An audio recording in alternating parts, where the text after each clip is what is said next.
তো বন্ধুরা, সকালে খাওয়া তো আপনাদের দেখিয়েছি এর আগের ভিডিওতে।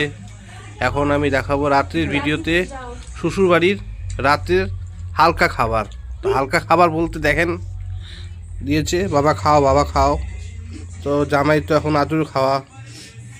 তো ভাত দিয়েছে, এ দিয়েছে ছোটো মাছের চচ্চড়ি, আর এদিকে দিয়েছে মাছ ভাজা, বাটা মাছ ভাজা।